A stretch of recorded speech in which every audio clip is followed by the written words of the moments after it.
healthy and ready to learn. Okay, before we begin learning, to listen, let's us pray together. Please pray according to your belief. Pray begins. Pray is. Thank you. Okay, here we are going to review worksheet question about the depreciation and disposal of fixed asset. Guys, you bring the LKPD and last week? Yes. Bring or no? Yes. Kamu bawa apa tidak LKPD? Siapa yang bawa? Yang nggak bawa siapa bisa angkat tangan? Satu, dua.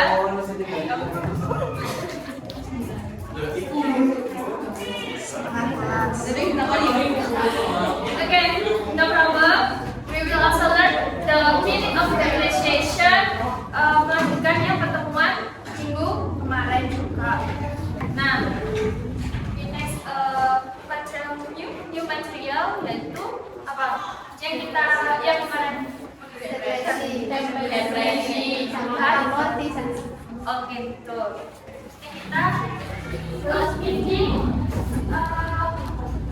sampai mana guys kemarin? Nomor berapa? Dua. Masuk dua. Perlakuannya sama ya teman-teman. Kalau yang bisa menjawab dapat poin. Oke? Yang tidak menjawab, tapi kalau misalnya kita hitungnya per tahun, itu kembali ke yang pertemuan kemarin ya, yang dihitung per tahunnya itu.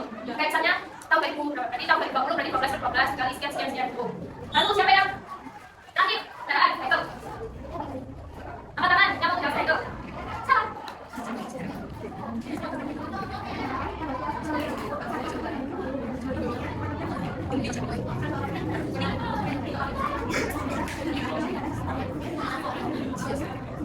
Okay, now I would like to ask you some questions.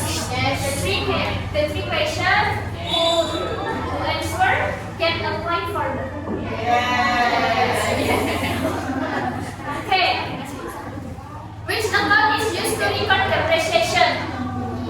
Akun apa yang digunakan untuk mencatat penyusutan?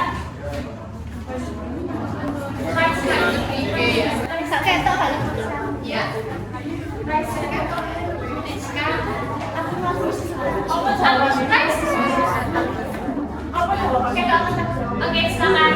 Akumulasi penyusutan. Oke, right.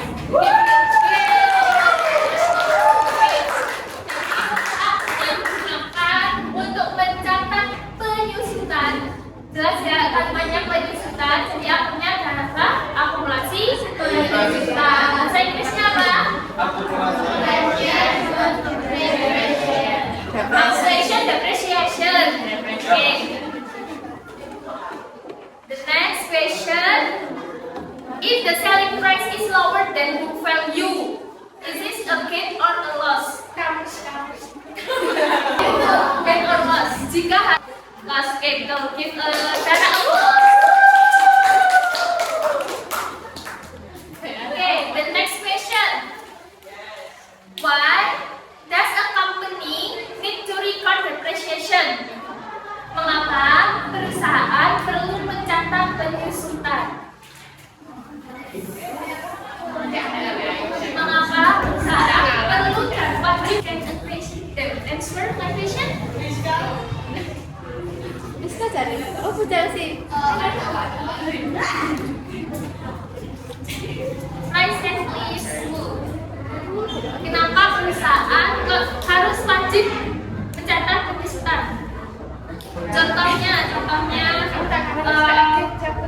can you see the table, chairs, or the building of the school? Yes. Nah, itu kan wajib dicatat penyusutannya per tahun. Itu kan apa? Nih, meja sama apa ya? Sarpras ya Kak Ismi. Sarpras itu selalu dicatat penyusutannya per tahun. Itu kenapa? Gak tahu punya berapa. Betul, karena masa yang pertama. Terus harga betul. Terus lagi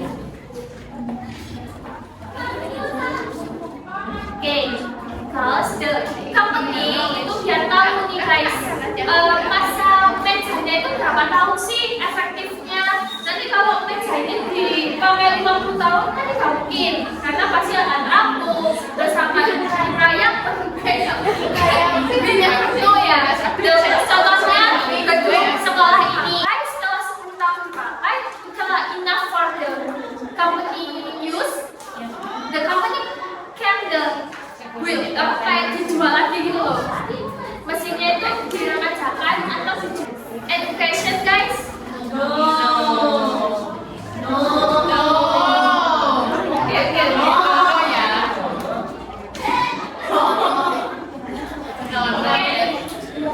Now let's continue with new material. Materialnya apa? Seperti amortisasi. Siapa yang mau menjawab? Siapa?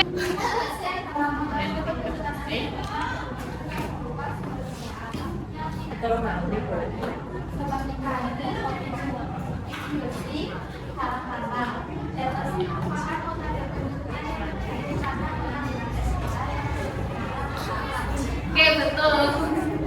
Ternyata sama. Oke, depresi itu metode penyusutan aset tetap berwujud yang berupa sumber daya alam yang tidak dapat diperbarui, seperti kayu, besi, barang, laba. Depresi merupakan metode penyusutan yang terjadi karena pengambilan sumber daya alam secara bertahap. Siapa yang mau menjelaskan secara singkat depresi itu kalau dalam hidup sehari-hari itu apa? Intervention guys? No. Amortisasi and depresi? No. And no. Oke, Bella. Kalau gitu saya yang bertanya. Is a book mine classified under depreciation or amortization? Apakah tambang emas itu termasuk depresi atau amortisasi?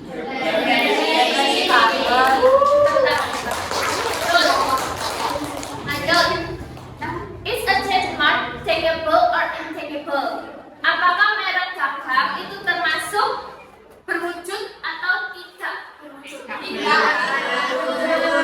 Tidak berwujud bahasa Inggrisnya? Intakeable. Kalau yang berwujud takeable.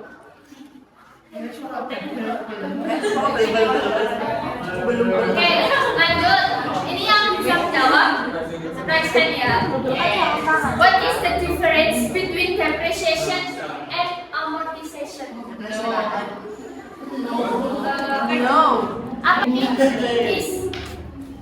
This for today is enough. Untuk pembelajaran hari ini saya rasa sudah cukup. Oke, kalau gitu, kalau di closing-nya itu pasti ada kesimpulan. Let's us conclude together. Today we learned that depreciation is used for tangible fixed asset.